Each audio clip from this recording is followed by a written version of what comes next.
Hello, everybody. Welcome back to another episode of the No Stipulations Podcast. We are creeping up on 5 months of doing this nonsense. I'm Logan, here with my honorary co-host, Emil. Say hi. What's up, guys? It's me, Emil. What's up? Woo! Yes, Emil is in a funk as of late because Disney does not care for the Muppets anymore. Yeah, and I fear I'm in a weird position because I have to make Muppets videos, but everything Muppets is like going bad right now, so I feel like I'm kind of negative. And this week of professional wrestling was pretty all right. It Yeah, was pretty good. better than And how the so, Muppets are doing. yeah, better than the Muppets. So I thought it was a great idea to come be positive on the internet instead of being like, "Oh, I hate all my special interests." We'll get to that part in a second. But yeah, start us off with Smackdown in Bakersfield, California. Okay, so the show started off with Seth Rollins' new faction promo. We don't have a name for that faction yet, right? Sexy Boys. The Sexy Boys. So the Sexy Boys, I heard you call them B&B Security. I thought that was great. Yeah, no, I like that. But so the Sexy Boys, with all the same beard shape, they came out to be Wait, they kind of basically, do. right? I noticed that the other night Wait when a they were minute. all in the, they all have like the same beard. Wait a minute. Anyways, the Beard Bros all came out, and it was weird because they're Raw guys, but this was kind of a crossover episode. And Seth Rollins was like, "I will be winning that briefcase," and he said, "Paul put Roman on the island of irrelevancy." Wait, they all do have the exact same beard. That was right. They do. Wait a minute. I'm looking at this Maybe picture right now. It's like is that the gimmick? beards. They all The Beard Bros. wait. It's that meme. It's good luck in surgery, and then you get out, and it's like, wait, where's blank? And who do you think gave you that? It's Paul Heyman giving them hair for their beards. They're all like going to surgery, and Beard Paul gives them transplant. all. Yeah. Like, Paul, where's Paul? He's like, who do you think gave you the hair? They kind of work as like a Bronson Reed still has long hair, right? Yes. They kind of work as more of like an evolution type, like Pokemon type thing. Oh, I thought you were Like saying evolution like the faction. I'm like, Oh, not wait like a the minute. fact. No, they work as like an evolution of like a Pokemon. Like you could start with Paul Heyman with like no hair, then you get Braun Breaker with like a beard, and then you get Bronson Reed with like he's buff and he still has the hair. He's grown hair on the top of his head. Dude, Bronson And is then in phenomenal shape. I gotta point that oh out. yeah, he looks great. He looks great. And then you get Seth, who is like, he's the leader, so he's like the top. That But guy. anyways, anyways, Back to it. Seth Rollins is like, "I will be winning that briefcase," and then all of a sudden, wah wah wah wah wah wah, Solo wah, Sikoa wah, and wah, his wah. bloodline come out because they run SmackDown and they're the bloodline of SmackDown, and these guys are the bloodline of Raw. And Solo acknowledges that, no pun intended, and is like, "Oh, you've got yourself a little bloodline here. You got Jey Uso and Sami Zayn." I didn't really get I didn't get his Sami Zayn reference right there Who did he because call Sami? technically he said the honorary Uso Sami Zayn or something like that, but like none of them are related actually. So like I feel like that doesn't fit. No, they all I got don't different know. spray tans.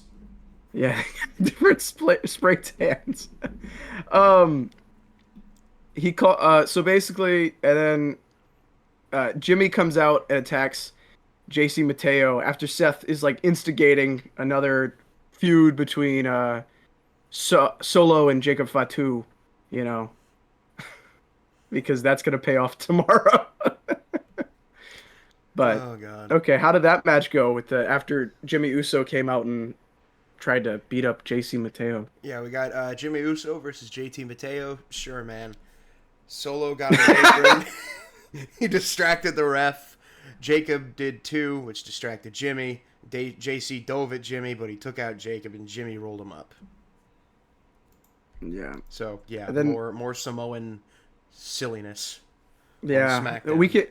I think they should hire every single member of that NOI bloodline, and they should make an entire like show with all of them. Total Islanders. Total Drama Islander. God. They should do that, and they all fight each other because that's what a lot of these shows are at this point. Right.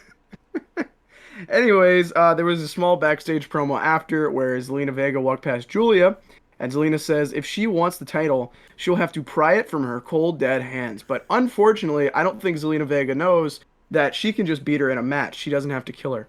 I also don't think Zelina Vega knows how much Triple H loves Japanese wrestlers. Yeah. She will be having it pried from her cold, dead hands. She will be... I don't even know if she'll be dead. She might just be laying there. Deeply concussed. It's not going to be that hard, yeah. Oh, my God. Yeah, and then Zelina went out for her match versus Piper Niven, a Bakersfield brawl. Piper, she ate a DDT off a chair at one point, which was ouch. They need to give Piper Niven more credit, because she always does something. They do. She was pretty good at cutting promos, too. Yeah. From whenever she kind of had that feud with Bayley last year. Into Clash in the Castle. Mm-hmm. That was really good. Yeah. Usual heel faction interference ensued, except now it's legal, so they don't have to hide from the referee. Yep. But Zelina dove onto Alba and Chelsea. She hit a super code red off the top to Piper, which, oh my God.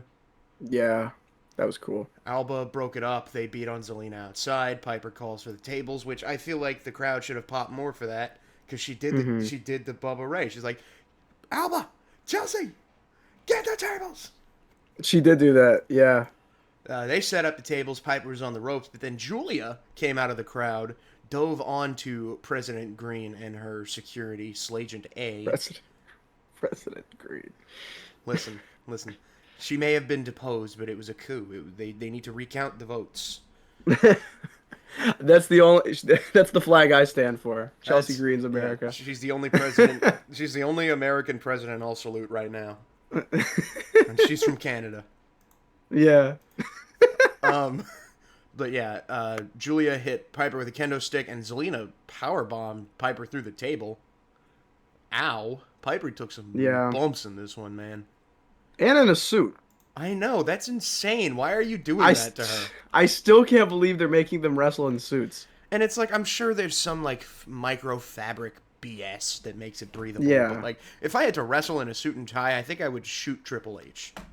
Dude, yeah, because, like, I mean, I feel like what they were wearing before was, like, comfortable. But now they're fighting like they're in Saudi Arabia.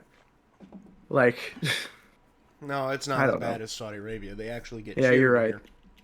Yeah. Then they had a face-off. Julia and, Zelina won. Duh. And then they had a face-off in the middle of the ring. Julia headbutted Zelina, hit her with a Northern Lights bomb, and she's standing tall. Which, yeah, Zelina, I'm sorry, but your time is up, girl. Triple H got his hands on a Joshi, and he is... Oh, God.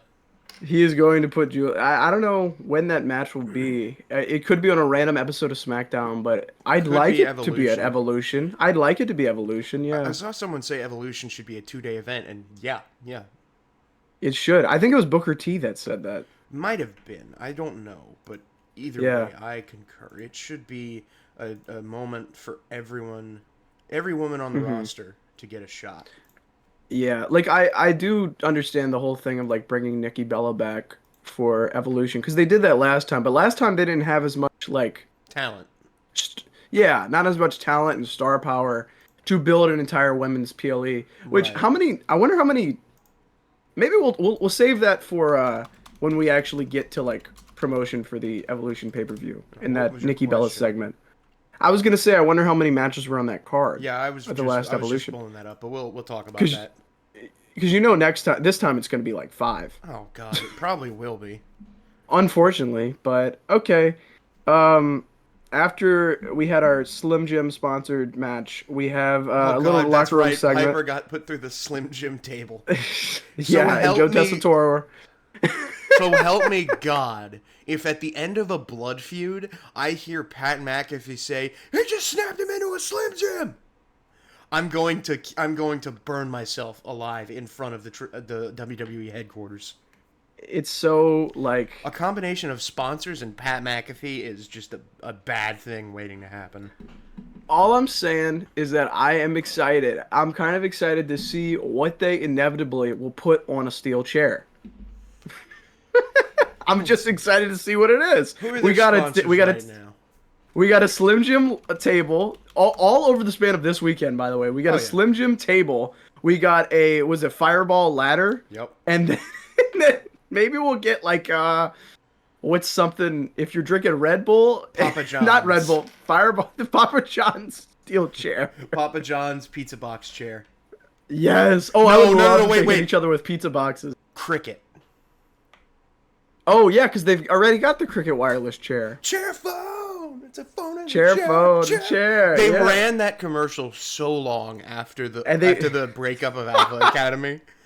It was so sad. Like, and then they eventually did the Drew McIntyre one. I like that one. Where he's like playing. I like the one where he's playing with little wrestlers. That's fun. He's playing But with the himself. he's playing with himself. He's fighting. Was it Kofi Kingston? He's fighting. God, I don't know. I don't know. But you're right. They did run that ad way too long Oh my after God, they it broke was up. So Like, long. They I think one time they had like a really bad segment. The only one I can think of right now is like where Chad Gable was whipping Otis with the belt or whatever. Yep. And then immediately after they did like the Chair phone. Because what are they doing? I don't know. They couldn't read the room. God, they probably ran that promo. They probably weren't gonna break them up for another 10 months like they're doing with A-Town Down Under. Yeah. I God. don't know what's going on with those guys. But anyways, On with the next show. up we had a locker room segment where Jay was chilling and Cody and Jimmy walked in and they asked if he was doing all right, which annoyed him because he's so confident in the fact that he can run like a million matches in one weekend and still retain that championship.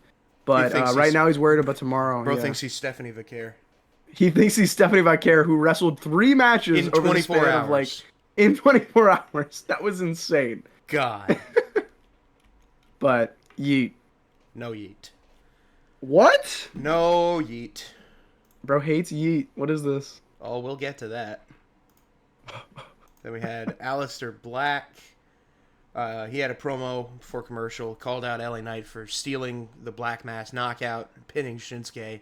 He wants to take away LA Knight's safety, drag him into the light and see what's left. And he says he'll shake his hand if he loses.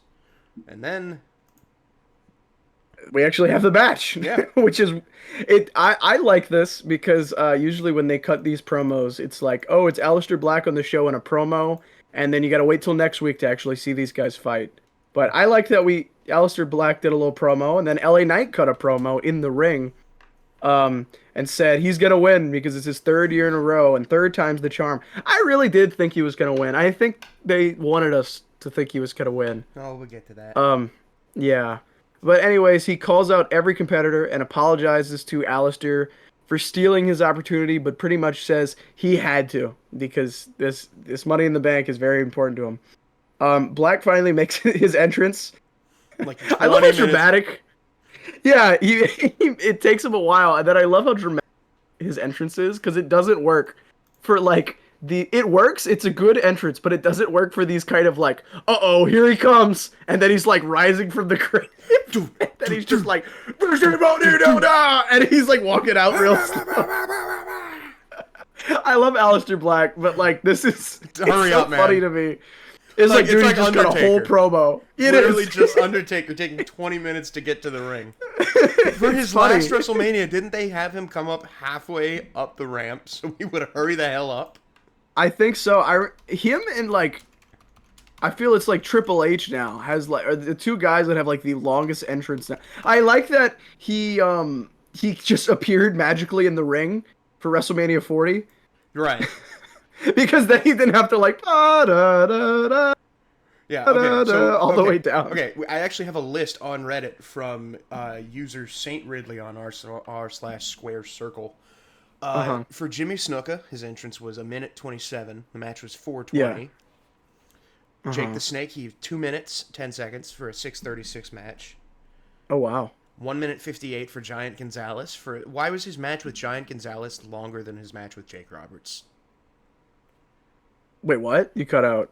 His match with Giant Gonzalez was about a minute longer than his match with Jake Roberts. What the hell?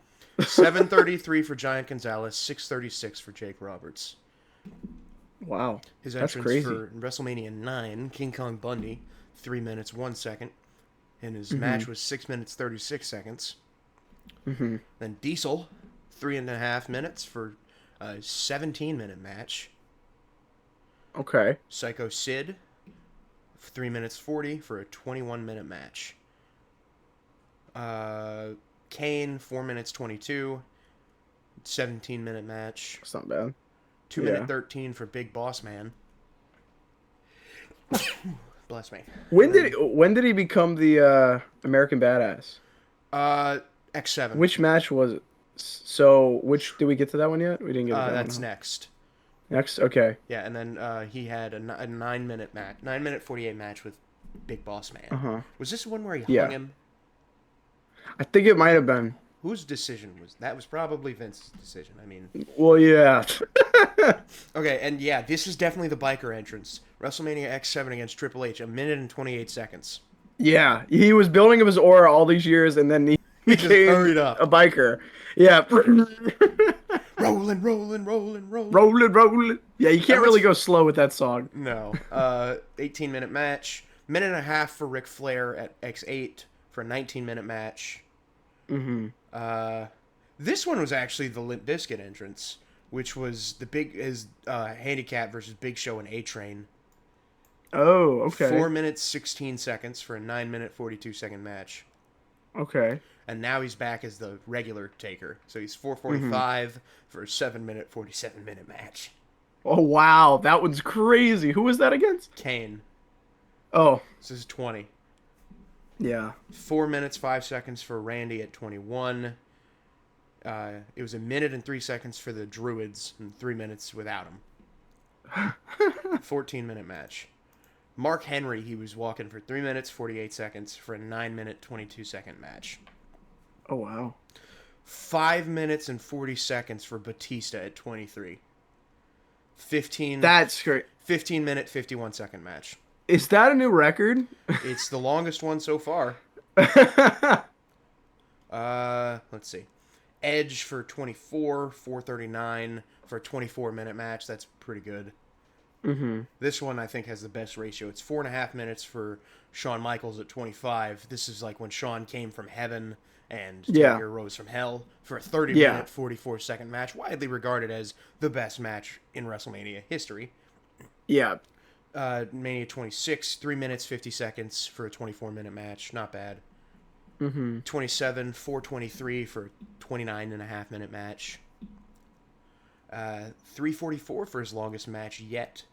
3 minutes, 30 minutes, 50 seconds for the Hell in a Cell against Triple H with Shawn as the, whatchamacallit, guest ref. Special guest referee, yeah. CM Punk, 4 minutes, 28 seconds for a 22-minute match. Brock Lesnar.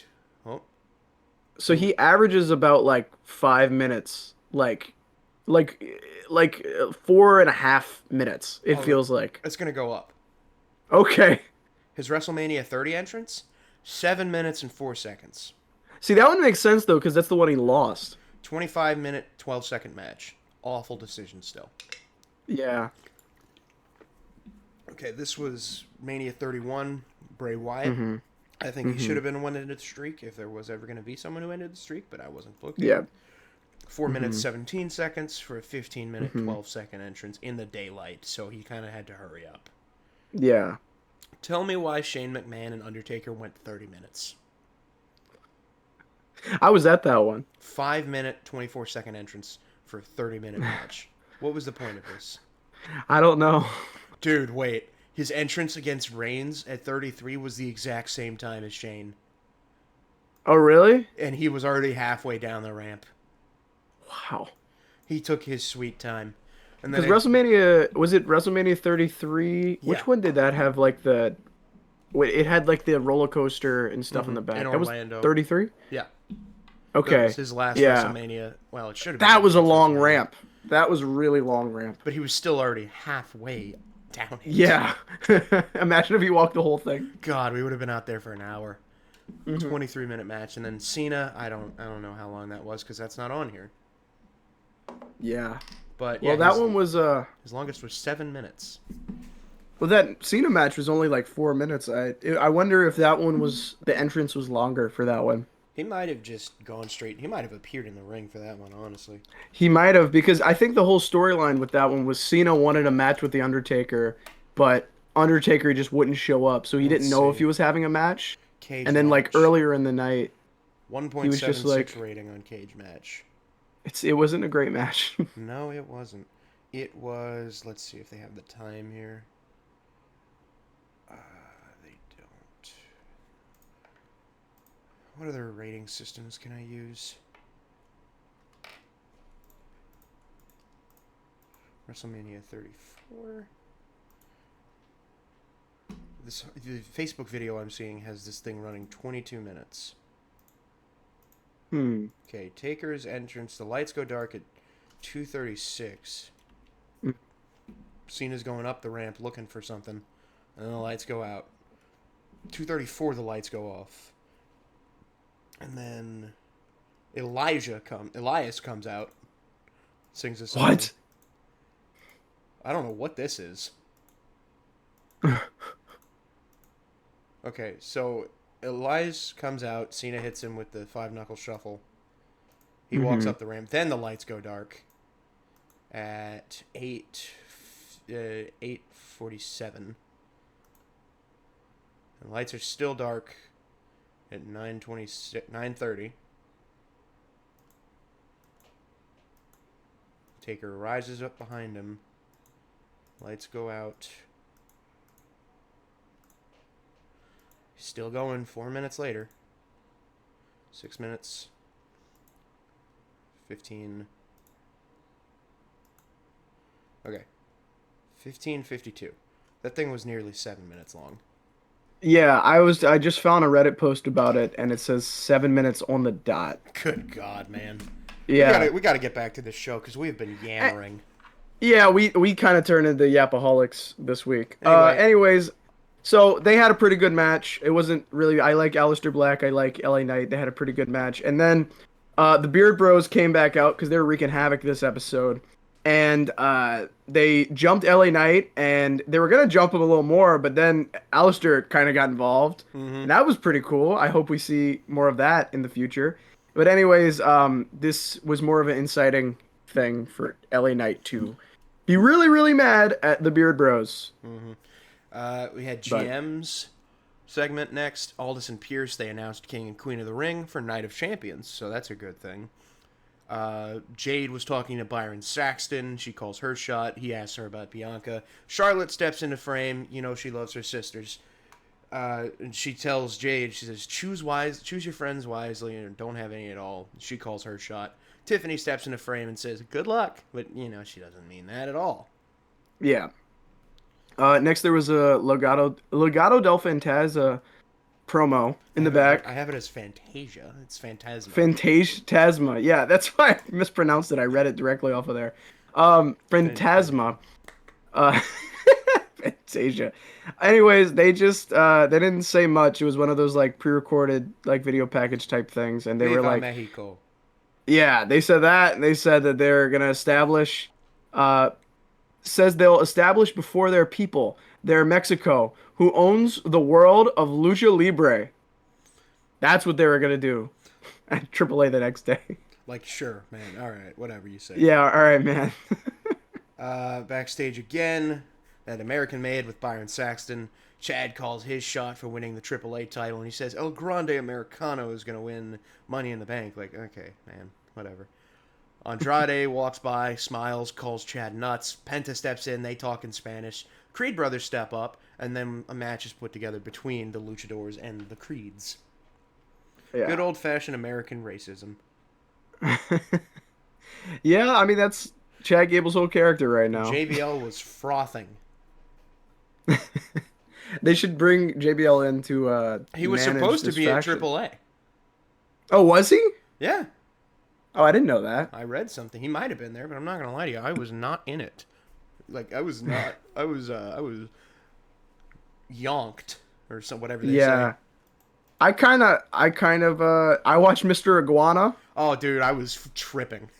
Like, I love Mr. Iguana. I watched the Mr. Iguana match, and then I watched the Stephanie Vaquer match, and then I think it was the Chad Gable match at the end. I mean, that's pretty And much the card. There were two more yeah, matches. it was the Legato match. We'll get to it. Yeah, I didn't watch Poor Psycho Clown. Oh no. Anyways, next it was Tiffy time, Tiffy and time. she says it doesn't matter who wins the Money in the Bank because no one can outdo the doer. And then Sure, Rhea Tiffany. Ripley comes out. Yeah, sure, Tiffany. And then Sure, Rhea Ripley Jessica. comes out, and she's like, "Yeah, I'm gonna win," because everybody. This is one big through line of the night. Everybody thinks they're gonna win the Money in the Bank. That's but every year. unfortunately, I know. It's the same thing with the Rumble. Punk said he's going to toss all 29 entrants over the ropes. Like, no, you're not, Phil. No, Punk. No, my favorite part about the Rumble this year was there was a whole, like, once it got towards the end, it was like an unk fest. And Yeah. all of them were above age 40. Except for Logan Paul. Yeah, he was the only one that was, like, below age 40. It was what? It was John. Is Jay over 40? I think so. I mean, Jay's been wrestling for a while. Let me look up how old Jay Uso is while you name more people. Jay Uso. Age 39. No, he's 39. Okay, So sorry. Cena, Rollins, Punk, Roman. Yeah. And God, I don't care enough about that Rumble to look it up. It was AJ Styles was in there. Damian right. Priest was in there. Stuff people like that. Anyways, Marks. I found this promo a little odd because they clearly, well, I appreciate them trying to put Stephanie Vaquer over so much, but it was a little awkward because Rhea Ripley was like, I'm going to win the Money in the Bank, blah, blah, blah, blah, blah. And then all of a sudden, like, lightning strikes the arena and Stephanie Vaquer's entrance happens and then the match starts. The 6-woman tag. Just everyone just randomly starts coming out. Yeah. And Tiffy's just like, all right. They could have okay. let into it better. Yeah. Stephanie could have said something, but I don't know. Anyways, you want to talk about the 6-woman tag match? Yeah, Rhea and Alexa got their massive pops. Naomi at one point tried to hit Stephanie's move, but Stephanie countered, and then everyone ran out. And much to the Gooners' delights, the other women stopped them from stopping her from hitting the move. So she hit the Devil's Kiss. Heels were whipping ass in this one. The referee was not trying to fuck on Mommy like he was Ted Jr. because she got a massive hot tag and hit Roxanne with Razor's Edge. Naomi broke up the pin. Julia hit Steph with the big knee. Alexa hit Sister Abigail and Julia. Roxanne spiked Rhea. And Roxanne went for a hot tag, but Naomi walked away. And then she left poor little Roxanne all to herself. She ate a fist, a boot, and got pinned with Riptide.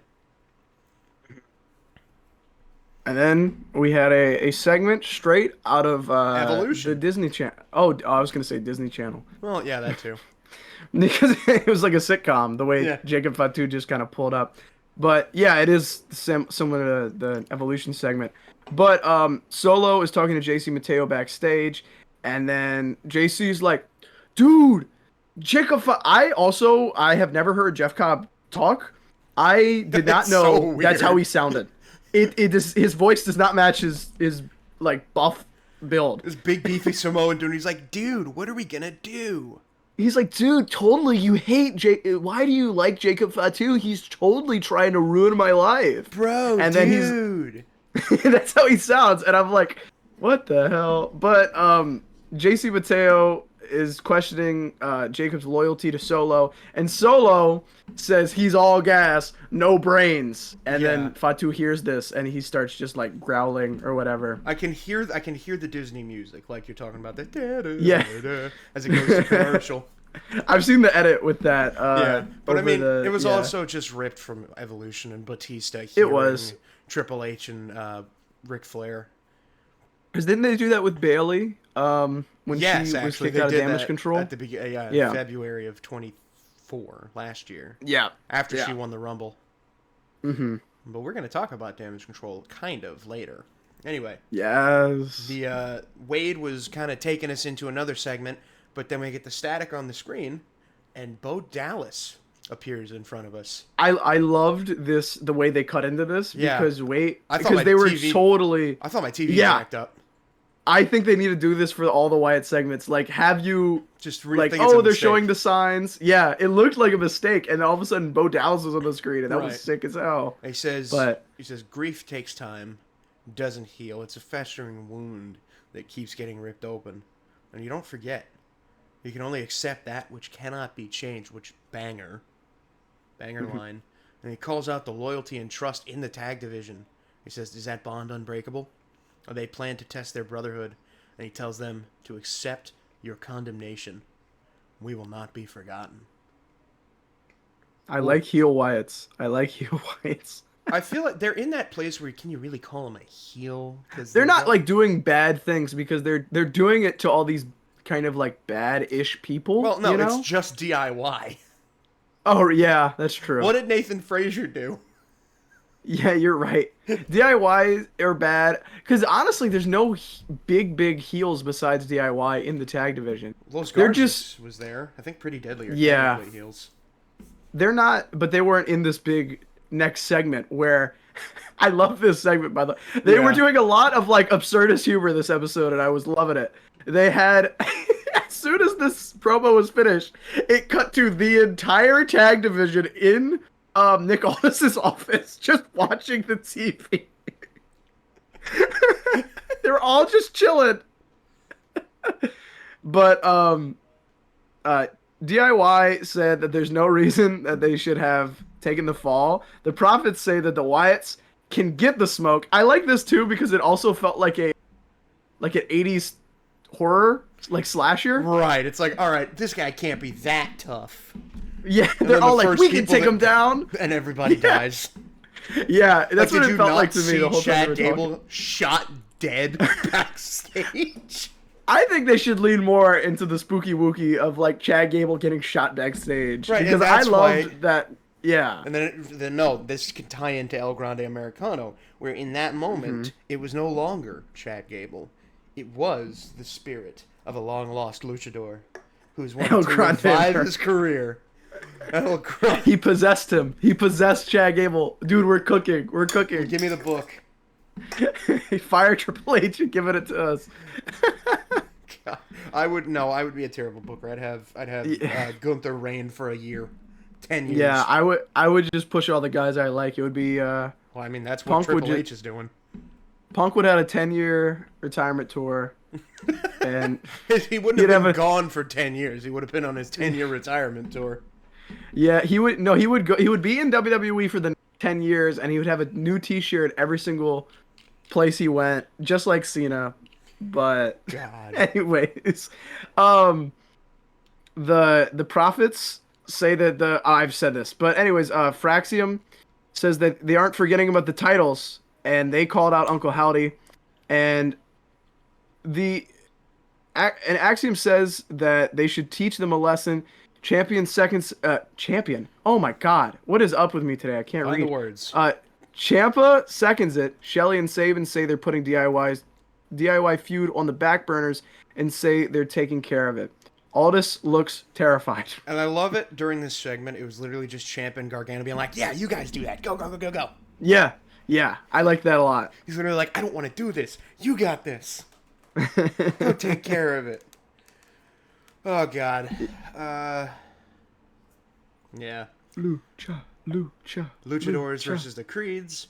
Penta and Andrade, they wasted no time in starting things. Julius Creed's a freak of nature. Gable tried to unmask Penta. Vikingo attacked Gable.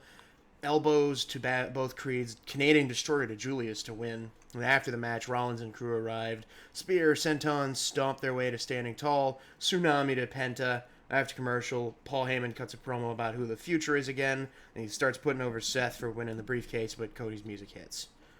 And then the main event. Yeah, then the main event promo. I heard whenever... I didn't see this, but I heard whenever Seth exited the ring before the main event promo battle, he whispered something into Cody's ear. I don't know what that's about. You little bitch. That's my headcanon of what he said. Oh God. But Anyways, so we got Cody Rhodes asking the audience, "What do you want to talk about?" And then Yeet comes out, and then Hey yo! yeah, so You it's can't just see me. you can't see, etc. That's what he wrote. That's what Logan wrote. Logan wrote, "What do you want to talk about?" Yeet. Hey yo! You can't see me, etc. Yeah, I mean that's what this was. Yeah, I mean that's what it was. Same It shit. really was. It was John Cena and because it was John Cena first that was kind of just like out, and then Logan Paul pulls up after and sneak attacks. Yeah. Yeah, that's what happened. No, I wrote this before before commercial break. Oh, okay, that's funny. And then yeah, I counted this from the moment Cena's music hit to action. It took 7 minutes. Oh, really? Of nothing. Oh my god. And Yeah, then Logan so, came into the ring, wiped out Cody and Cena. Ugh. and then Cena starts talking about. I like how he turned the "We Want Truth" chant into a Yes. "You can't handle the truth." That was I cool. like that. Mm-hmm. I like how there But- were just subtle nods to truth throughout. Like I liked on the Raw before how Pat McAfee was like, "That's what's up," when there was a "We Want Truth" chant, even though they were chanting it during like a boring match or whatever. But yeah, I'm glad they. I mean, because they definitely did fire Truth. Oh yeah, but no, we'll it's get to not that later. Yeah, worlds collide. Worlds collide. Ray cut a promo. Obviously, I don't know exactly what he said because I don't speak Spanish, but he was putting AAA and Lucha Libre as a whole over. I could assume as much. Yeah, and then there was a lot of talk before because I hadn't seen the original Worlds Collide. I guess it was with WCW. I don't know, but I can only assume, but apparently him and Eddie Guerrero first one. I didn't know that. yeah, that wouldn't surprise me. I had this thought during going into this. I said, I wonder what WWE would be like if they booked the Latinos like they do the Samoans. Imagine. Yeah, they would also have so many crazy characters because Right. that's what I didn't know much about like the world of Lucha Libre until like a bunch of luchadors started coming into WWE all at one time. But I love all these interesting characters. Speaking of which, Mr. Mr. Iguana! I love Mr. Iguana! I think Mr. Iguana is in my top 10 wrestlers of all time now. All right, bro. All right. He's so awesome. He is. Because I'm gonna glaze Mr. Iguana right quick. So this match was good. I liked that they kind of did a showcase of Mr. Iguana, Aerostar, and Octagon Jr., which, correct me if I'm wrong, is Octagon Jr. related to Penta? I believe they were TNA rivals. Okay, I don't, because I heard something. I could have, it's the internet, so it could be wrong. But I heard something that they were related, but on two different sides of like the family tree or something. Penta is the son of Pentagon. Octagon is the son of, the successors of the original Octagons and Pentagons. Yeah, that makes sense. I don't know if they're related. I'm assuming the originals were rivals in some sense. Because they low key are like the exact same. Okay, according to a Facebook post, like gimmick. Penta is a dark twist of Octagon. Okay, The bad. that's guy. cool. So Penta's the evil Octagon. It's reverse Flash. That's cool. I like. Yeah. Oh, well, it makes sense because Penta's like a skeleton, Yeah. and Octagon's just like a dude. Meanwhile, in WWE, Penta's just a smooth operator. Yeah, he's just chill and vibey, and even though he's like an evil skeleton. But anyways, I did not know about Mr. Iguana's existence. Every time they would mention him, whenever they were like, this match with the LWO versus Mr. Iguana, I was like, who the hell is Mr. Iguana? That sounds awesome. And then I had no idea he wrestled. Awesome. He wrestled with a puppet iguana, and they all treated the puppet like it was a thing. real iguana. Dude, sometimes wrestling, you just need to buy into the bit, and it'll be awesome. I love it. It's like Santino with the Cobra. Literally. I mean, you saw it when Dorado started beating on the iguana, and he started going ape shit. He was so, and then that little like I don't know what was it called, where he did the spin on the Spanish on fly? Dorado. Yeah, and he just kept spinning them. No. Oh, no, Whenever okay, yeah. No, I know what Mr. you're talking Iguana about. did the spin all over Dorado, that was crazy. And then whenever there were so many combos they did with Mr. Iguana, which were Right. awesome. Like he grabbed Dorado. Was it? I think it's Dorado. The iguana grabbed the hand of, and then he flipped onto Dragon Lee. I think it Yeah. was. This whole show was fantastic.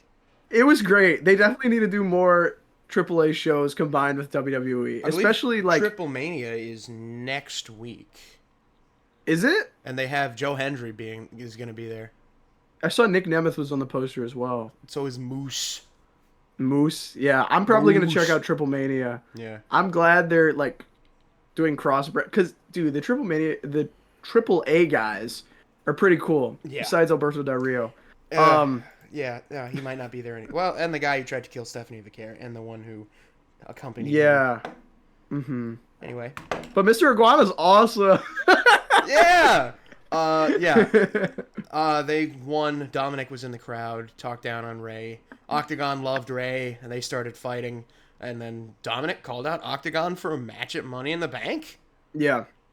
Which was I was wondering why there wasn't like the Right. Triple H standard of 5 matches. Then they set that up, which is cool that Octagon got to be on a WWE PLE. That's a cool crossover. That was really cool, yeah.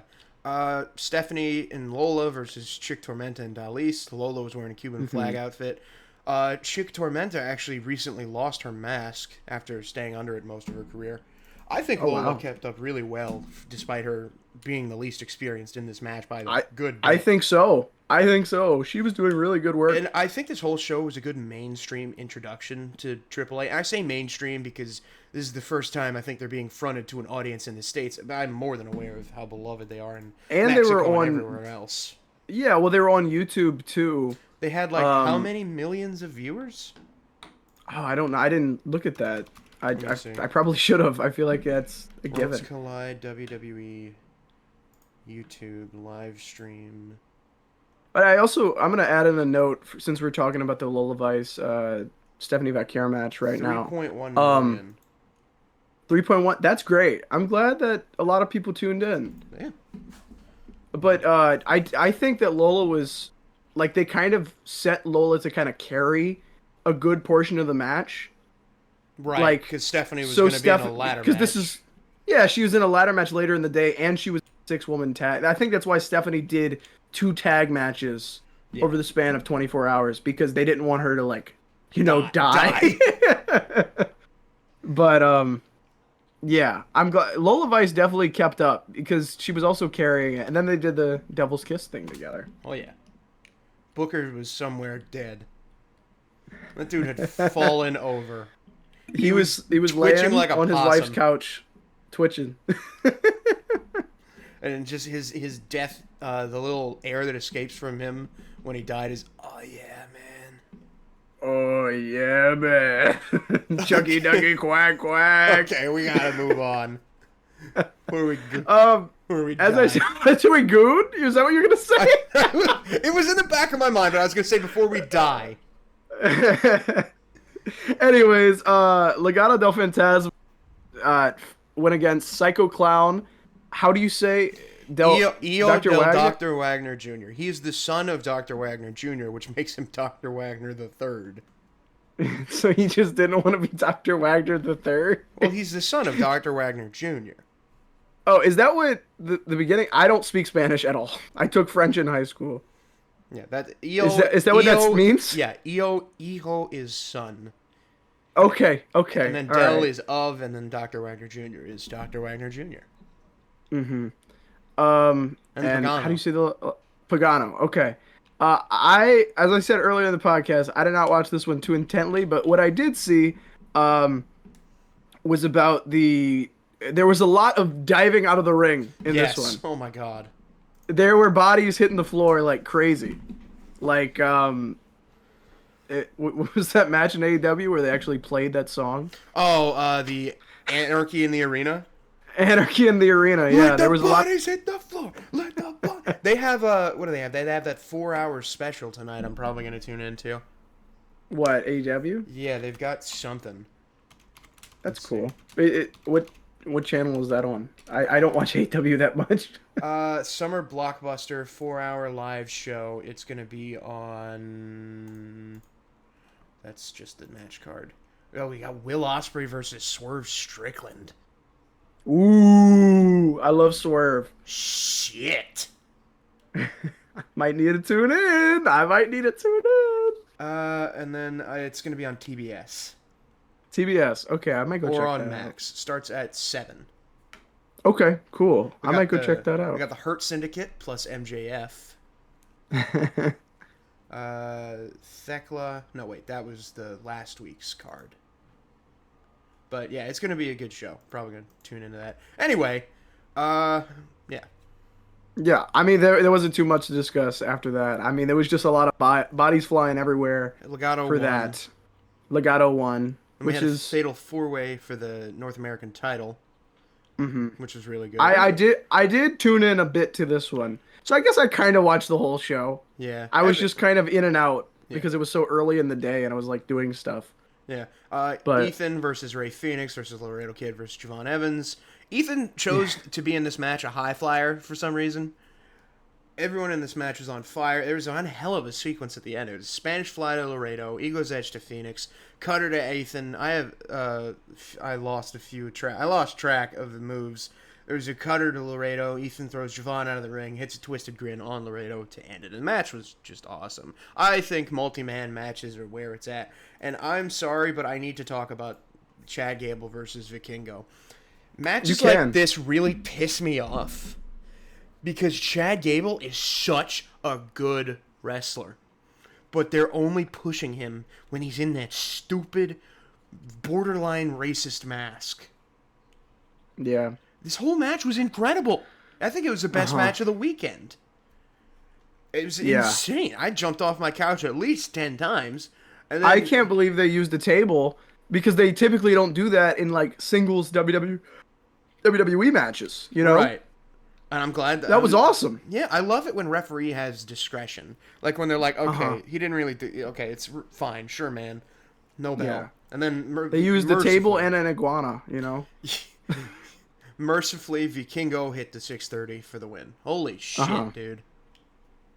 That was a great show. I hope they do more Worlds Collides like this. Like, I hope it's not like a once in a year type thing. They Right. definitely need to do these more. I would love to go to a AAA show if one of them comes nearby. Yeah. That would be awesome. Yeah. Then we had Money in the Bank. Yeah. Women's ladder match started things off. Yeah. If If you want, you can still do this one. Yeah, there were a few crazy spots. I think it was a bit awkwardly paced. Still a very good start to the show. And your winner and Miss Money in the Bank, Naomi. Yeah. I think that was a good call. Yeah. Because she has this new like heel persona, and she was probably the best one in the match. Like the most fresh gimmick in the match, you know? Right. So it was a good call for them picking Naomi. Next up was Dominic Mysterio versus Octagon Jr. It's a good match. Dom won, as you would assume. Yeah. That was it. Yeah, I mean, there wasn't really much to it. It was a besides a solid match. Good to see Octagon Jr. on a WWE show. But I mean, it happened. That's really all there is to talk about. Mr. Iguana was in the crowd. He was in the crowd, yes, and he got a huge pop. He got a massive pop. He got a major. I love it. It's so funny. It's so funny that he is like so over right now. Oh God. Yeah. We had Becky versus Lyra for the women's IC title. They started scrapping. I think it was probably match of the night. Lyra tried to get her with another roll up. Becky rolled Lyra up this time. She had the tights though, and she became women's IC champion. Becky made Lyra raise her hand like she promised, and Lyra did. Then she took it too far, and Lyra beat her up. Yeah, Becky's your new women's IC champion. I think that was also a good call. Yeah. Next up, we have the men's ladder match, and there was a bunch of like cool spots. I do think that this ladder match was definitely better than the one last year. Yeah, last one was. Ugh. Yeah, this one was really good. I really enjoyed this one for a bunch of cool spots they had. The big highlight of the match, though, besides like the winner. Hate you, Solo. Did he even say Solo? I was a little upset that he didn't. The crowd said Solo. Oh, okay. But I don't know. I think everyone saw this coming about the Jacob Fatu turn on Solo. Yeah. Soon. But I don't know. I think that was a good spot to have it because Solo could have won that. I like that they kind of had the Beard Bros come out, and then all of a sudden Fatu's music hits, and then the new Bloodline comes up. I think that was a cool spot in the actual match because it was Braun speared Cobb through the ring through the barricade, so Cobb wasn't there when this happened. And I love Solo, man. I can't call myself a Solo hater because he's just so funny. He did everyone's emote, and then when Jacob had him by the ankle, he was still trying to pull himself up the ladder. You could see him smiling. He was like, why is my leg stuck? Yeah, he's so funny. I really wish that, because now I am so scared that Solo Sikoa will just kind of fall into the background. Because I don't know what's going to happen with Solo next, because he was kind of being held on by the fact that they are trying to push Jacob Fatu. And he was kind of like Jacob Fatu's manager almost. I still think Solo should have won the Ulafala. He so should have. Roman winning made 0 sense. It did nothing for him. It did nothing because he's just going to leave. Right. And then he did for a month. And then he came back for the Rumble. The fact that the Bloodline is just dispersed now is doing great things for the entire Bloodline. Yeah. Because Roman's not there. Paul's got a brand new faction. Jimmy's Jimmy. Jimmy's Jimmy, and I heard a rumor that they're gonna. Jay was world champ. Yeah. A rumor, I'm assuming, about the Usos teaming up again. Yeah, that's what I heard. Dude, wait. They need to run Usos versus the Lucha Bros. Absolutely. I think that was one of the big comments I've been seeing on every single one of those posts. Usos are probably gonna end up dethroning the New Day. Probably, which is sad because Jay's so over. Yeah. We'll get to that. We'll get to it. We'll get to it. There's so many things we got to get to. Yeah, so many talking points. Who won men's Money in the Bank? It was Seth Freaky Rollins. He won. Knight was right there, man. What? Again, Knight was right there. Oh yeah, you cut out when you said LA Knight. The third year in a row.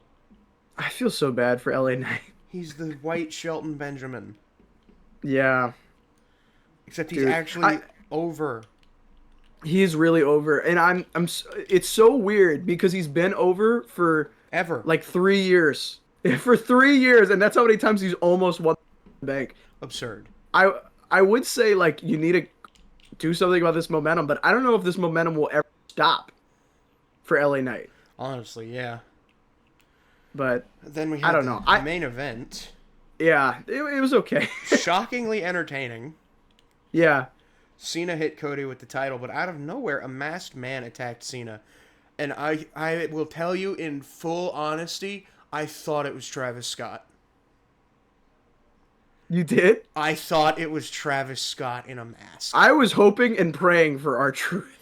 I did not expect R-Truth, and I will tell you, I was high off my keister watching this match. I was so happy. I liked when I like that there was kind of some drama in this match, with Logan Paul and John Cena fighting. Right. And then that spot that Logan did was good onto the announce table.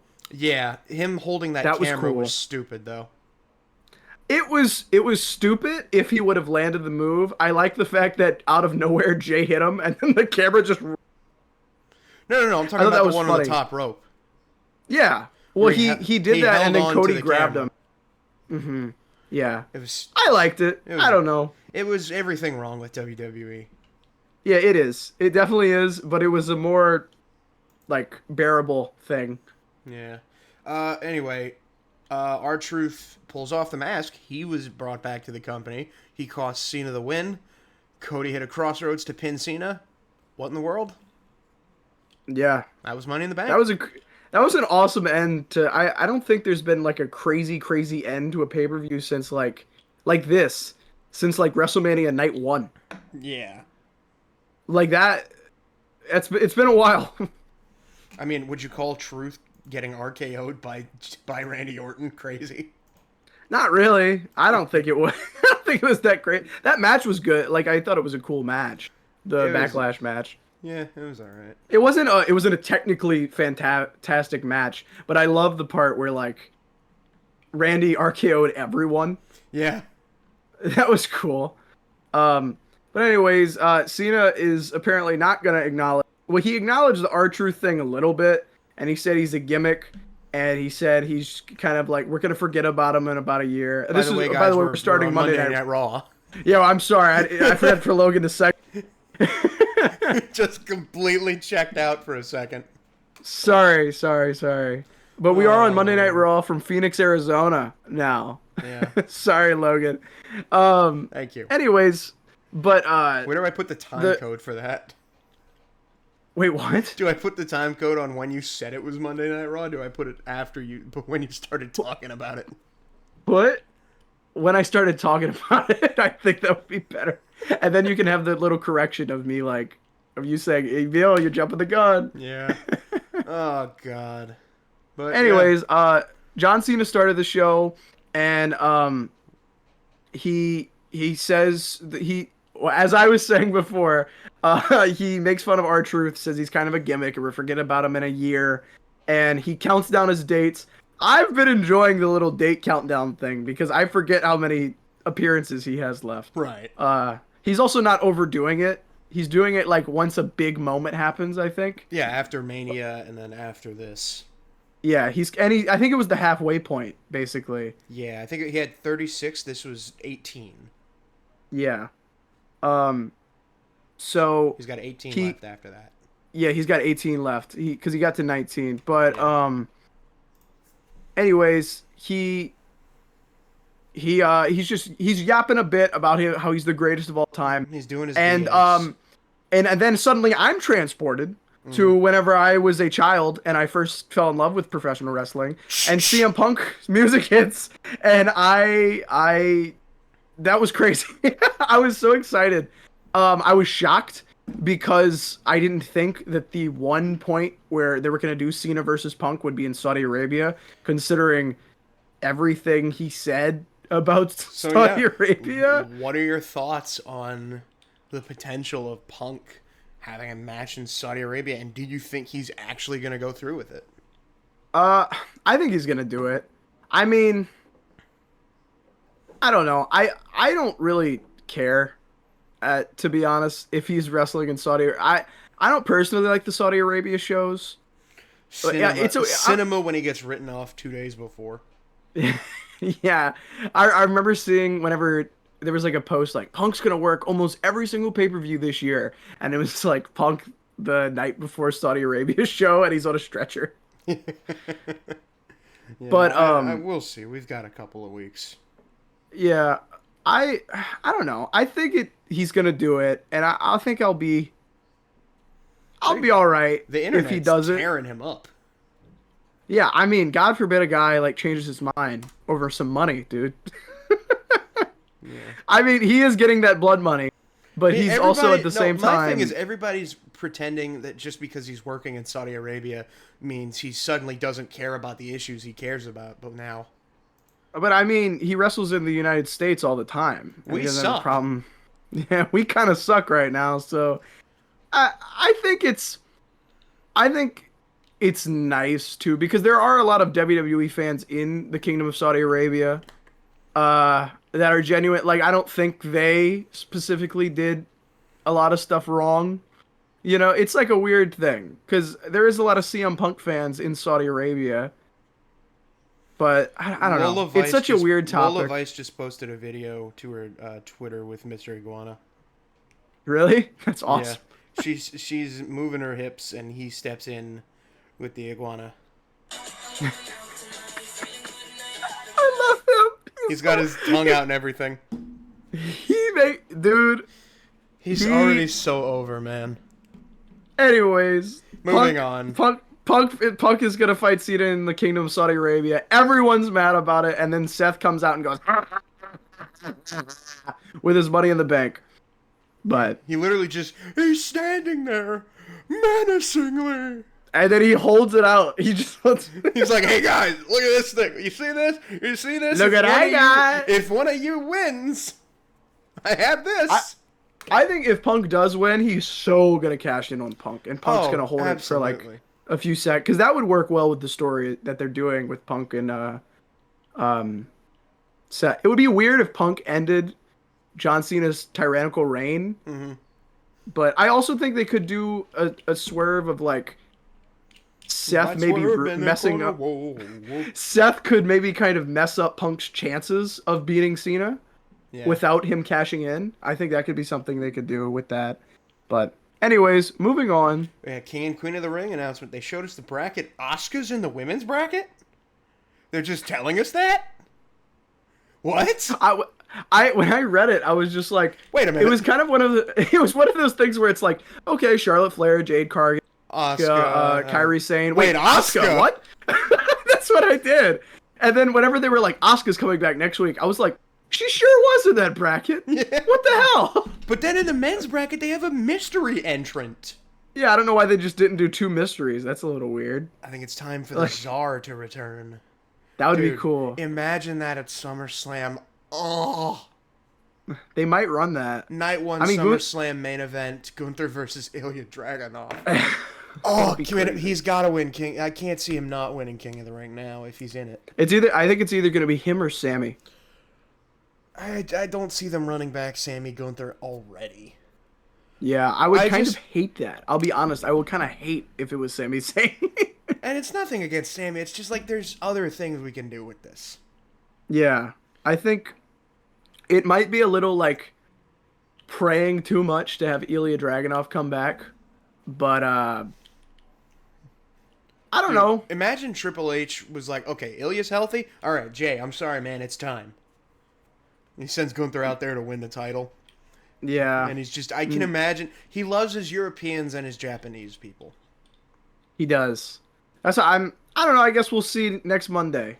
And you and whoever's here next week will be able to hopefully go, Brandon. Yo, it was Ilya Dragunov. We're like, yo, it was Omos. Or yo, it was... God, I don't even know who else it would be. Austin Theory. Grayson Waller. El Grande Americano, Jey Uso. Nah, I think Jay's probably going to be out for a little while. Yeah, that would make sense. Next, then we had Chad Gable versus AJ Styles. Crazy, they just ran this on a random episode. This is what it could be one of those things where they're like, on a random episode of Monday Night Raw. Yeah. I really enjoyed this match. And AJ Styles hits the Styles Clash to win this one. I mean, these guys are great wrestlers. Yep. And I don't know why this was on a random episode of Monday Night Raw. I'm glad it was without that stupid mask. Yeah, it was just Chad. Whenever they announced, like when Chad Gable was coming to the ring, and Chad Gable versus AJ Styles coming up next, I was like, what the hell? Like, why are they doing that? That's a minute. Awesome. That's awesome. Why are they just randomly doing this? Well, I mean, because he's El Grande Americano. I forgot about that. You forget sometimes. Yeah, I'm like, because sometimes I am going with the bit, and then other times I'm like, sometimes WWE doesn't the bit. Yeah. Yeah, AJ beat Chad. Queen of the Ring's first round matchup. Yeah, Roxanne approaching Liv Morgan before the match said, hey, we should work together. Liv said, stay out of my way. They had a bunch of back and forth moments. A beautiful match. Liv and Roxanne worked well together. Rhea, actually, I should say who was in this match. It was Liv, Rhea, Roxanne, and Kairi. Rhea hit Riptide on Liv, went for the pin. Raquel pulled her out of the ring. They fought. Kairi dove onto both women, took them out. She hit the insane elbow on Liv, but Roxanne broke the pin and rolled her up to advance. Do you think it's gonna be? I mean, we're gonna get to Nikki Bella soon. I thought of this as you were talking just now. Do you think it's gonna be the Bella Twins versus Liv and Raquel for the tag team titles, or Nikki Bella and Rhea Ripley versus Liv Morgan and Raquel for the tag team titles? Of those two, I would sincerely hope that it is the Bella Twins. That would make more sense if it was the Bella Twins, but I feel like in just the current landscape of WWE, I could see them doing... and Liv apart. Yeah, I could see them doing Liv and Raquel versus Rhea and Nikki. They should run But those I would Bella love Twins. Bella Twins reunion. That would be sick. Yeah. And then they could have a little run with the tag titles. Yeah. Um. Anyways, after this, there was a little backstage segment where Becky Lynch was walking to the ring, and there was a argument. Oh no! An argument between A-Town Down Under For the 5,000th time. thousandth time. Like what the? Whatever. Just break them up already, man. Quit cock They teasing clearly want to. They clearly want to. I don't get it. Whatever. Just do it. Then we had a Nikki But- Bella vignette. We just talked about her. She sets her sights on Evolution, and she's backstage talking to Maxine and Natty. And she greets Io with respect, and Io said something that got the IWC up in arms. She said, "You paved the way for us." And everybody's like, "But that's Io's guy. Like, come on." And like, I get what they're saying, but also within WWE, Nikki Bella was a huge part of the women's wrestling renaissance. It was, yeah.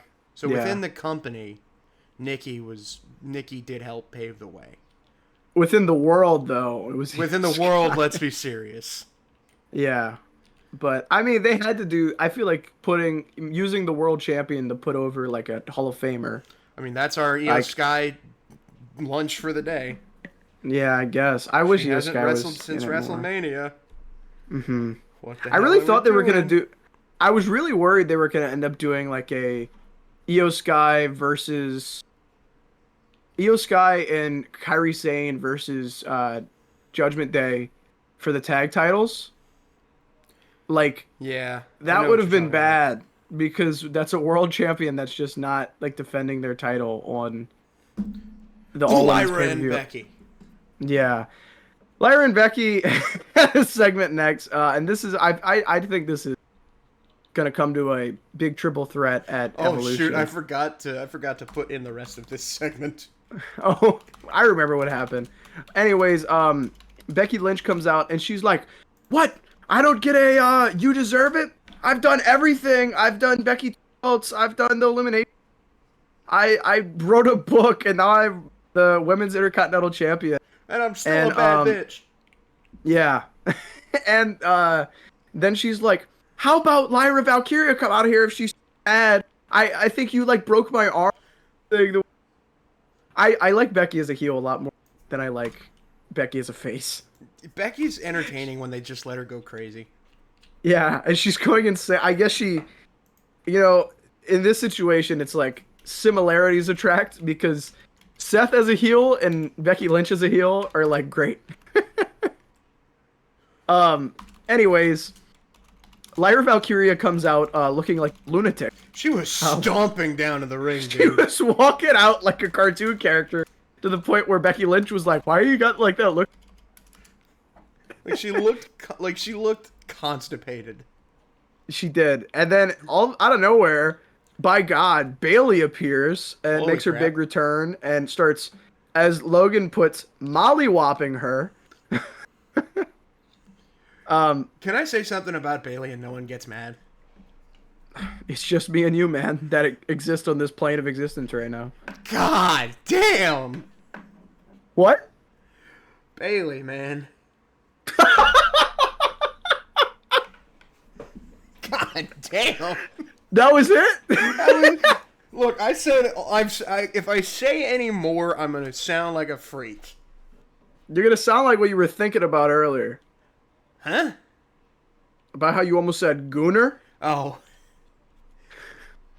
Anyway, Anyway, Becky Lynch runs away. Bailey, and man. then, bro, segue quick because somebody's on the announce table. Oh my Ron God! Killings is on the announce desk. Yes. He says he's back because of us. And he says our truth is too damn silly. He's had enough of being silly. He cuts his locks off. The truth has locks him. set us free. Holy shit. Put a belt That on was- him. Dude, give him the WWE Undisputed Championship Dude, now. I said it as a joke earlier in the year that Truth should Mm-hmm. retire Cena, but now I mean it. Oh, he's so shit. Cause now this whole like, I think if they wouldn't have fired Truth, Like, I'm not saying it was a good decision to fire Truth, but all I'm saying, if they wouldn't have done that, then it wouldn't really give like a reason Right. for him to retire Truth. But now that he's kind of locked in, dude, he needs to retire Cena. He's got to be a world champion. They can't do this and not have it pay off. Yeah, that would be awesome. Killings. That's gonna be He's bringing back his TNA days as Ron Killings. Did you see his Okay, so apparently some things I've heard about this over the week. Ron Killings said that he's not gonna change What's Up. That's his entrance theme. Up. And he has a T-shirt that says "Killing Spree." Oh my god, which is awesome, dude. Let him cook.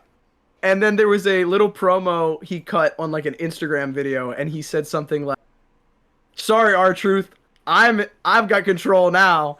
Yeah, dude, just which makes it seem like R-Truth and Ron Killings have has like split personality. Let him cook, man.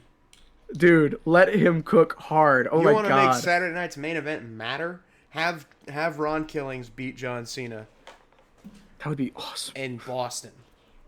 Because I think if they did the final... Because they did a Saturday night's main event in December. Instead of giving Cena his own pay-per-view, make his retirement match a Saturday night's main event in Boston.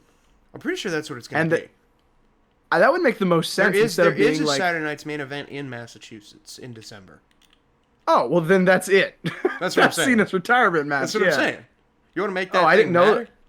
Oh, yeah. That's so going to be his retirement match with Ron the Truth Killings. Dude, this is... Oh, my God. Anyway. I hear voices in the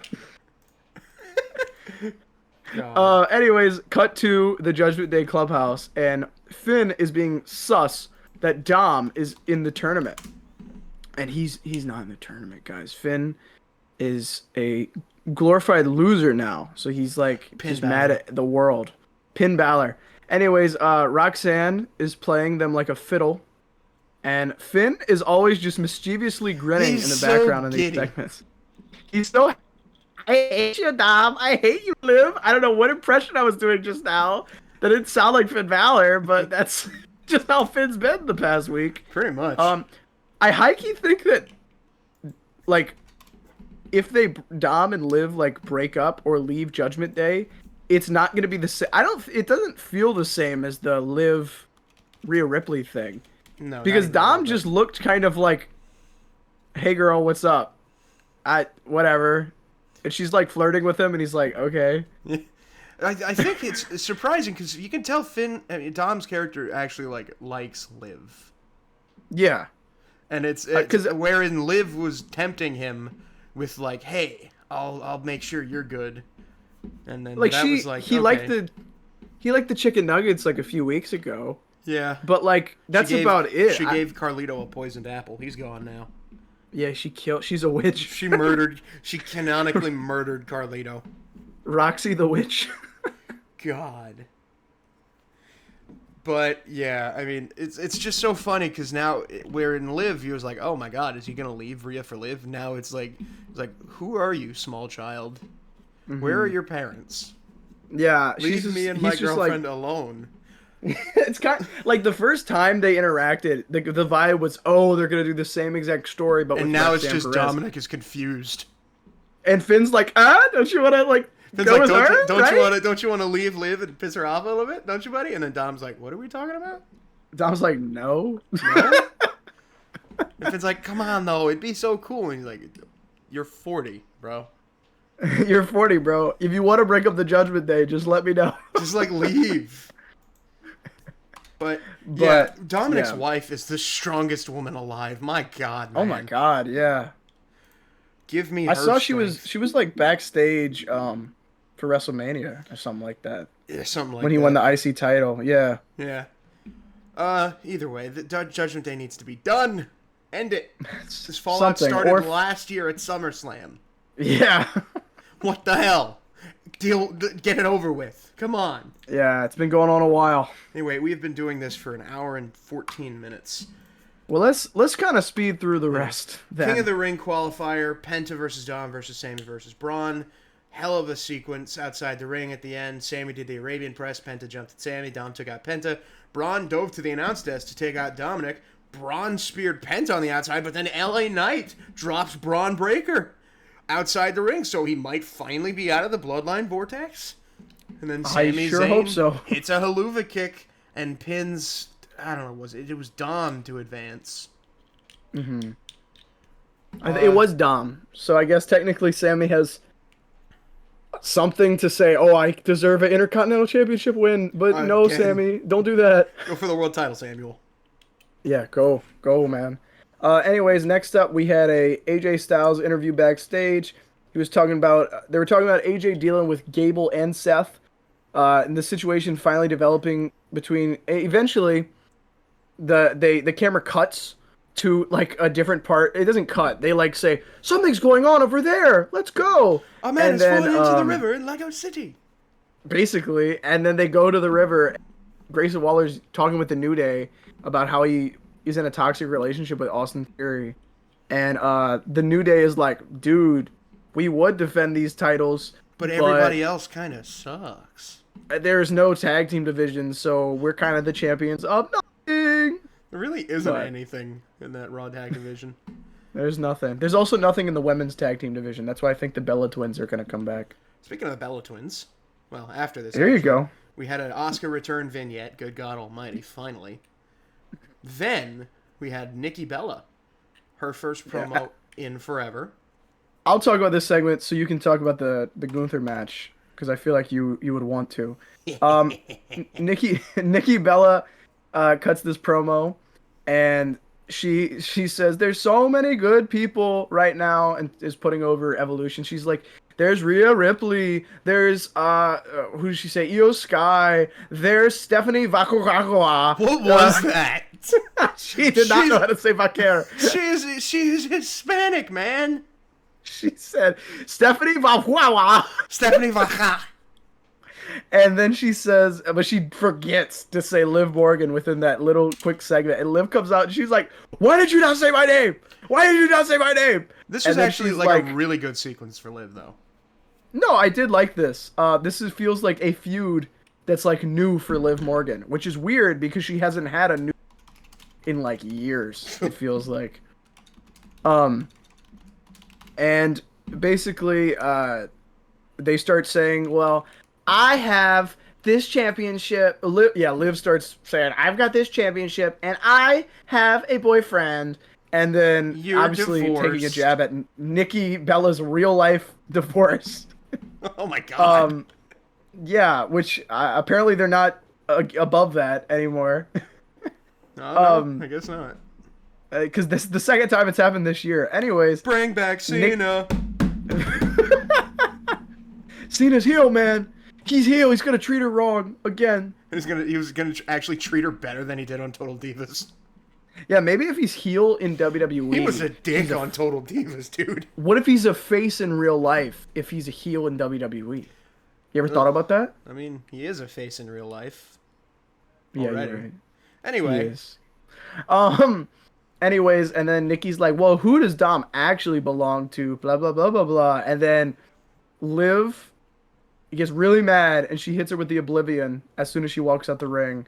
And then, so they're going to fight at Evolution. Oh, and yeah. I think, as I've been saying this entire podcast, I think that it's probably going to be either, it would be weird if they ran Liv Morgan versus Nikki Bella as a singles match. Yeah. I feel like they should do the tag team championships. And then, high key, they could maybe do the Bella Twins, and then the Bella Twins can lose somebody in NXT, put them over, and then the women's tag team championships kind of just leave the main roster. They're not doing anything with them. And I feel like there's a lot cooler women in NXT. Right. But speaking of Evolution, we talked about this a little bit earlier, but we're going to really quickly just go through the actual 2018 Evolution match card. Oh, yeah, let's do that, because we wanted to bring Evolution this up. 2018, there was Trish Stratus and Lita beating Mickie James and Alicia Fox. Oh, wow. That's a crazy pull. Nia Jax won the 21 Battle Royal against Asuka, Naomi, Carmella, Ember Moon, Michelle McCool, Tori Wilson, Alundra Blaze, Ivory, Molly Holly, Kelly Kelly, Maria Kanellis, Dana Brooke, Lana, Billie Kay, Peyton Royce, Mandy Rose, Sonya Deville, Tamina, and Zelina Vega. Wow. You think Yeah, they're gonna do another battle royal? they should. Yeah, I mean just to get everybody involved. There's also the Mae Young Classic final. Tony Storm versus Io Shirai. What the hell? Whoa, what the hell? And Tony beat Io. That's crazy. Wow. Do you think they're gonna do another Mae Young Classic? They should They should just bring all this back. Who cares? do it again? Yeah, and then everyone who loses in the tournament, just put them in the battle. Oh my god, dude. You had Sasha Banks, Bailey, and Natalia beating the Riot Squad. Whoa. Ruby Riot, pink-haired Liv Morgan, and previously Valhalla, Sarah Logan. Wow. Then Dude. you had Shayna Baszler beat Kairi Sane for the NXT Women's Championship via TKO. Mm-hmm. You had Last Woman Standing, Becky beating Charlotte for the SmackDown title. Mm-hmm. Then you had Ronda Rousey versus Nikki Bella, retaining that's a the title crazy via match. submission. Good God. I think well, they're at least gonna do, as we find out later in this podcast, they're gonna do the NXT Women's Championship So on the that's show again. 1, 2, 3, 4, 5, 6 matches on the card. 6? Screw it, Triple H, do 6. Put the Do battle. 6. Put the battle royal. It gets more women on the show. Maybe put the Battle Royal in, and then. So okay, let's book this. Let's book Evolution right now. It's already an hour and 20 in. We'll book it another time. We don't need to book it, but let's just say what we think should be on it. Okay, I think it should be All three Jordan and titles. Julia for the U.S. title. Okay. I think it's probably going to be Io versus Rhea or something for the SmackDown title. Mm-hmm. Tiffany versus... God, who else is in that division? So so there's 6 championships in the women's division. Yes, we that already will have be our previewed of the NXT championship. So that means that, well, there's technically 7 because there's the tag team championships, titles. the 3 mid card ones, and then the 3 main event level ones. I feel like you could get Jade versus Tiffany, Mm-hmm. and then you have Naomi maybe cash in. I do think you could also run Bianca, Jade, and Naomi as a triple threat. Mm-hmm. But yeah, that's probably gonna. Yeah. It's gonna be a good show, I think, and I think it should be like 6 or 7 matches I think it should be 10 at least. Get 10 would be good. Get everybody on there. Make it a 2-night event. I don't care. They shouldn't have to compete with All In the first place. Yeah. Well, if they did make it a longer show, then it would be them. It probably would make the show better. If they did a longer card, and then they would have a better chance of competing with All In, because there's going to be a lot of crazy cool matches on the Evolution show instead of just being like, yeah, dude, we're getting Hangman versus John Moxley. That's yeah, gonna be like awesome. They need to do something crazy for Evolution. They can't just run it like, oh, we're gonna have 5 matches and we're barely even gonna defend all the titles. We're just gonna defend like 4 of them. Like they need to go all, not pun unintended. All they need in. to go all in on this Evolution pay-per-view. Full send it. Because if they get poor ratings, then they're going to say, oh, the women, they can't book, they can't draw as much. Man, and then that's not going to be the women- case at all. No, it's Because not. they put it Like, up against AEW's WrestleMania. Like, I think that the pay-per-view will have good numbers, at least attendance-wise, and supposedly, because they're not near each other. No, One's in Atlanta Evolution's and one's in, Atlanta, like, and then All In is in Texas. Yeah, so, well, we maybe need to get somebody, because they do have Big AJ in All In, right? Big Boom AJ's going to be at All In, I think, huh? I don't know if he's going to be booked for the show. He should be. Let's see. Wrestlers from Atlanta. I'm just trying to see if there's any women from Atlanta. Lash Legend is from Atlanta. Okay. New Jack from Atlanta. I don't see many. Lita is from Atlanta, so you could bring her back for something. Yeah. Yeah. I think it would be cool if they had Bella Twins. Yeah. Do that. Anyway, main event of Raw. Let's lock in. Sure, man, this match happened. Gunther attacked the ribs the whole match. He peeled off Jay's tape. This was better than the WrestleMania match, and I'll stand by that. Didn't care for Jay constantly hulking out of the sleeper hold at the end. However, ladies and gentlemen, we have a new World Heavyweight Champion, and it's real wrestling again because Gunther made children cry by choking Jay out in front of them. He choked that man out in front of his son. That's insane, dude. I'm shocked that Seth didn't cash in, but he's probably going to cash in on Punk or Cena or whoever. Yeah, I think that's why he did that thing at the beginning of the show. Yeah. Because, you know, that they were like, he's not going to cash in on Gunther. He's going to cash in on Cena. And I need Ilya versus Gunther pronto. Yes, bro. It's going to be a 2-night SummerSlam. Give me some BS. Give me some good stuff. That's true. It's going to be 2 nights. Oh, my God. And Cardi B is hosting.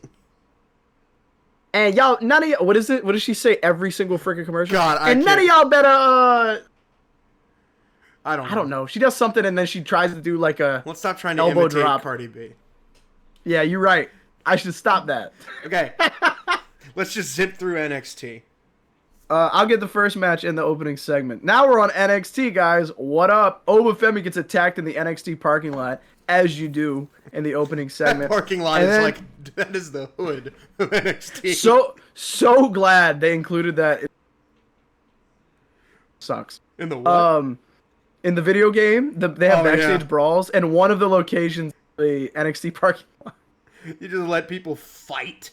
That is literally like the back alley of NXT. People I love that. The craziest things happen there. Kevin Owens, who walked by this guy who had his arm broken, he was like, tragic. God, I don't know.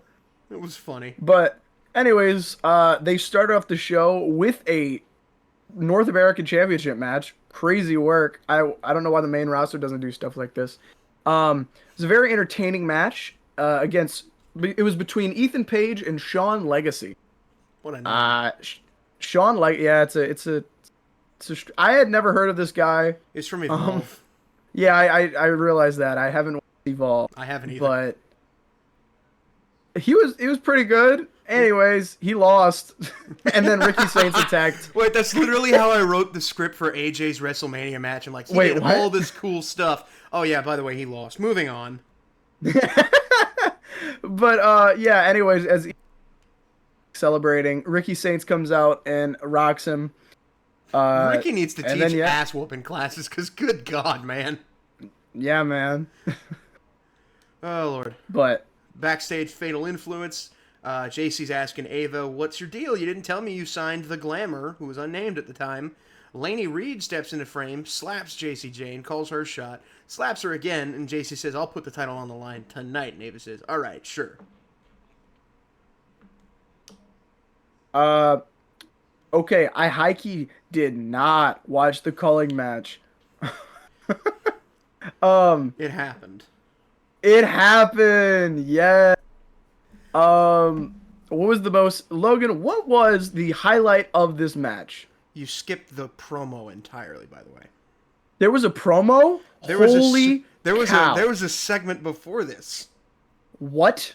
Do you not see that? The culling segment in red? Oh, that's what I'm on. That's what I'm on. Dumbass. I thought it was a match. The match is the next thing.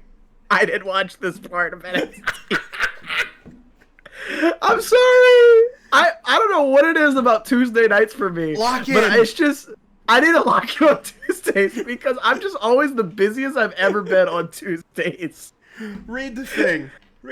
Okay. Man. Verbatim. Izzy gives Sean her reason for... He didn't fit in. He's weak, feeble, and didn't really want to be here. Sean praises her for seeing it. Nico thanked her for eliminating Brooks. A new beginning with the same goals has started. Good job. Thank you. Then you have the culling versus Briggs and Inamura. Inamura took out Sean Spears outside, and with Briggs standing on the turnbuckle, Vance knocked him down, hit his finisher, and pinned Briggs, and that's really it. You cut out towards the end. Did you finish? Vance hit his finisher and pinned Briggs, and that's really it. Okay, so next up we had a backstage conglomeration. We have Ava lecturing Ricky backstage, and he can't even speak because the whole rope thing happened. And the chair.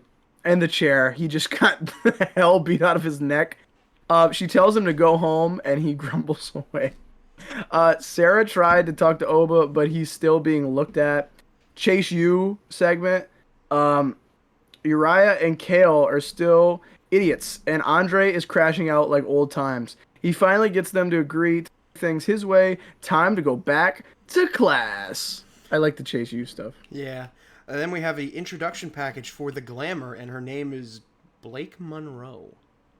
Blake Monroe. I've seen little children mad about this on the internet. Oh, yeah. I mean, everyone in the IWC is a 7-year-old. Didn't you know? Yeah, it's weird when we think about that realistically because Right. they are all children. When I heard this initially, I was like, that's bizarre. I'm still not sure about Blake as a first name, but she said it was inspired by her niece, Blake. Yeah. So I'm not going to go and bitch and moan about that, Well, speaking of which... hang on. A user on Twitter told me, user at Fraxium is fine with a Y, said, I feel like they will continuously call her Miss Monroe, which works beautifully. Yeah. I like Miss Monroe sounds good. I mean, it's because obviously it's Marilyn Monroe. It's obviously a rip of Marilyn Monroe. But, yeah, read your thing that you sent me before this, because the people... Okay. So, all right, if you're still watching at this point, and you're really mad about Blake Monroe, this guy, I'm not going to say his name because I don't think he even consented to being on this podcast. Where did you see this? I was scrolling Instagram, as you do, and I found a post about the Blake Monroe name change, and everyone was mad in the comments. And then I see this one guy comment, worst name change I've ever heard. Worse than Butch. Worse than Theory. Worse than Frankie Monet. He doesn't say worse, he says worst. Every time. Oh, he does. He doesn't even say. I'm going to say worse. But yeah, he has a lot of typos in this. I don't know if English is his first language or not. I didn't look too much into this guy. But anyways, he does say worse. Logan has a point. Yeah, Butch, Theory, Frankie Monet, Berto, Dewdrop is horrible, by the way. Yeah, Dewdrop's bad. Worse Beaver than Cleavage. Beaver Cleavage. What? Worse than Kerwin White. She's ruined. If they call her that crap, Blake isn't even a girl's name. And then someone responds and says, Blake is definitely a girl's name. And calm down. It's easily the best of all the names you just named. Dead emoji. And then the guy responds and says, dead emoji, dead emoji. You're fried off your head. If you belong, I think it's believe. Probably. He did that. Yeah. If you believe that second part, it's actually the worst name I've ever heard. I'd rather be called Beaver Cleavage than that crap. I suppose Blake may be a name both can use, but I've never heard a girl named Blake in my life. And I know about 10 plus boys named Blake. Bro doesn't Blake know Lively, about Blake by the Lively. I bet I can look up women named Blake. Let's see. Women named Blake. Blake Lively. It was just absurd. Blake It was Bolden. absurd. It's stupid. Blake is a gender neutral name. Why was he mad It at is. Like, yes, I happen to know more people named Blake that are men. But Yeah. come on, man. It's like not that, and then it's her niece's name. the Fraxium guy that responded to you on Twitter has a point. Miss I think Monroe. Miss Monroe, That'd because it rock. fits the whole like glamour and stuff. And I think she's trying to go for that like Sabrina Carpenter aesthetic, which is why it was a parody. Which I don't think any single member of the IWC has pointed this out that I've seen. The opening, her little like video package Literally was just a ripped parody. from Sabrina Carpenter. It was ripped from the opening of her like tours. That's what she does. She's in the bathtub, and then she gets out and has to like get ready for the tour. It was ripped from that. But no one's pointed that out. Plenty of people have They're pointed just that mad. out, but they are upset. Have people pointed that out? Yes. I don't know. I've just seen people say Blake Monroe's a stupid name. Mariah Monroe is right there. By the way, Mariah Monroe, to me at least, sounds kind of cheesy. It sounds Mariah like Monroe sounds like the girl from high school that you just never see again after junior year. like she works at like Chick-fil-A, and she does that until she's like dead. And Her life's goal is Chick-fil-A manager of the week. yeah, like I personally like. I don't hate Blake Monroe. It took a while to set in for me, but once it does, it's kind of like, all right, sure. It's like whatever. It sounds like a normal human name. Right. I think when I heard it initially, I was just like, what? Because it's really she must have wanted to rebrand a lot from AEW. Well, I mean, also reason. they want to own the name, you know. That too, yeah. But I do think also with her character, I think she's probably gonna rip from Marilyn Monroe, Sabrina Carpenter, and a little bit of Toni Storm. Yeah, because I mean, she's gonna be more of a less of a vixen like she was in AEW, and more like a she's gonna drag that man backstage, and oh no, he's dead. Except let her kiss girls. That's all I'm gonna say. She's gay. Let her do it. Mm-hmm. Her and Tatum should have a feud, and they just end it with a furious fight in the middle of the ring. And then I don't know. So I think it's gonna be fine. Yeah. I don't know why people are all worried about it, but either way, let her be gay. That's all I care about. Let her be gay. Yes. Okay. Next up, let her be the girl kisser that she is. It's good that she was. If this is like the first, have they had that many like openly gay superstars? They let them all go. Yeah. So I don't know. Maybe the one that doesn't get away. I mean, Piper's bisexual, I think. Yeah, but I don't think they lean into that much, do they? No. But if she is an openly gay character, that's cool. Also, that she was introduced during Pride Month. Right, that's incredible because that's cool. This company hasn't acknowledged Pride Month or Black History Month this year, so not great. Oh, you're right. I forgot about that. They did not acknowledge it at all. Nope. Not great. Anyways, we got Lash Legend versus. Kalani was on commentary. There was an argument in the locker room. Lash talking about Kalani, and then Charles. Ren stood up for him. Then we had the match. Lash stared at Kalani most of the match. She won on Lash extension and stared down Kalani the match. Then we had eye contact. Yeah. Then we had Lainey Reed. She had a package. She doubled down on JC being the most beatable champion. She's a country girl. That seems to be her gimmick. Then there was a backstage segment where Jasper was interviewed by. I'm sorry, cannot talk today. I wrote that bad. No, it's okay. He calls Oba a beast and says he doesn't regret attacking. He's counting on Oba being there because he's the ruler. Then we had Lainey Reed versus JC Jane. It was JC's first defense and Lainey's first TV match. Pretty good debut for Lainey, but via fatal influence interference and a rolling encore, JC Jane retains. But then, post-match, Ava steps out on the balcony and tells JC, your next opponent will be determined with 4 singles matches, a fatal 4-way, and the winner of all that is going to face her at Evolution. That's awesome. I mean, we went over this earlier in the podcast, but I'm glad that the NXT title. Yeah, definitely. Too. You think the North American Championship will get defended? I hope every championship's defended on this show. I think that would be the big money move there. Yeah. Next, there was a backstage segment where Briggs was crashing out about losing. Top Dollar. AJ Francis showed up out of nowhere, and then I don't know who Casey Navarro is. Some guy. It's his partner, right, from TNA. Anyways, they step into the locker room and they say, take the NXT tag titles. Then Elijah comes out of nowhere and calls these guys idiots for keeping the TNA title in NXT. They helped Trick win last week.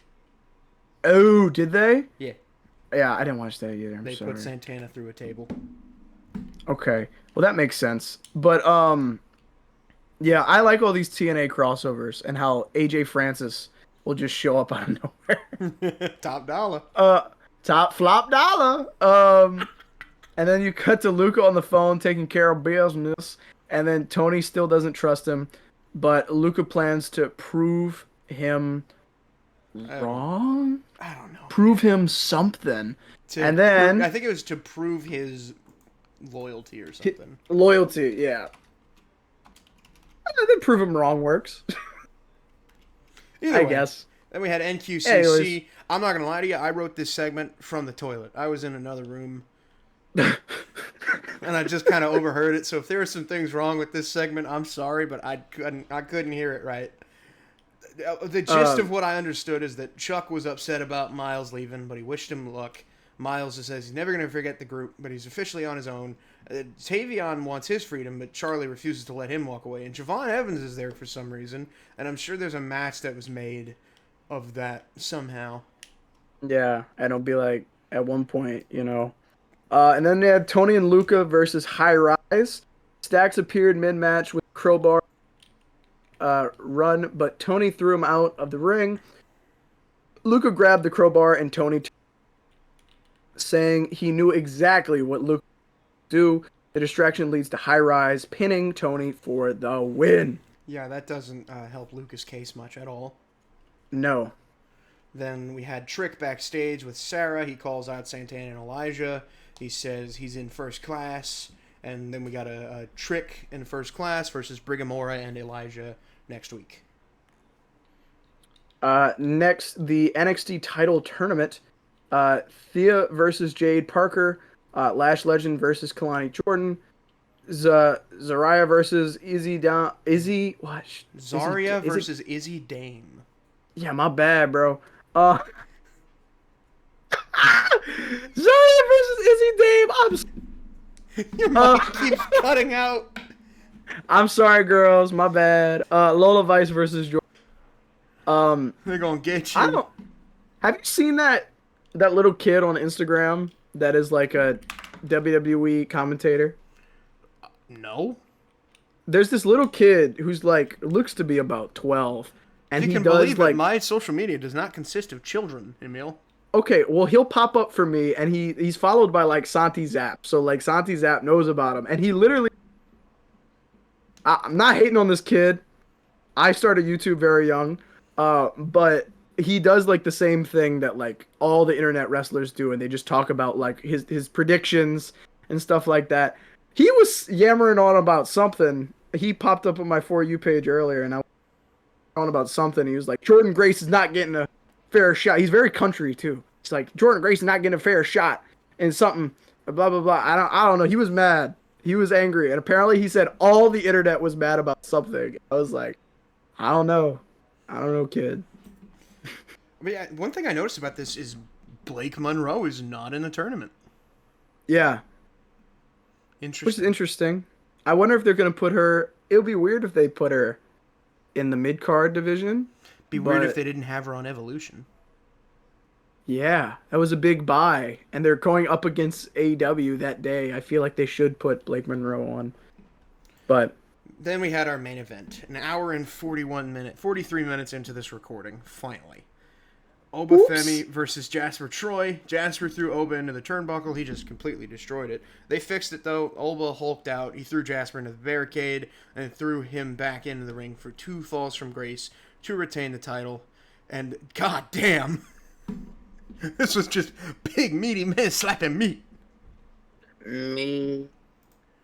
But yeah, that was this week of WWE programming. It was a pretty big week, but this time it did not take us like 3 hours to get. Yeah, it only took us 2. It took us about the length of the Phoenician scheme. That's how I measure time now. 7 Phoenician schemes later. 7 Phoenician schemes later. Hour 45. So as long There as you we go, end it man. within the next minute. Oh, so we have to. Okay, Yeah. Logan, you set us up, bro. Yeah. Well, that's it for this episode of the No Stipulations podcast. I'm Logan. Thanks for watching this episode. And I am totally not a robot who's malfunctioning right now because I don't know what the hell I'm saying. That was this week of WWE programming. I'm Logan. Say bye, Emil. Bye bye. And go subscribe to my YouTube channel, Bye. please, please, please do.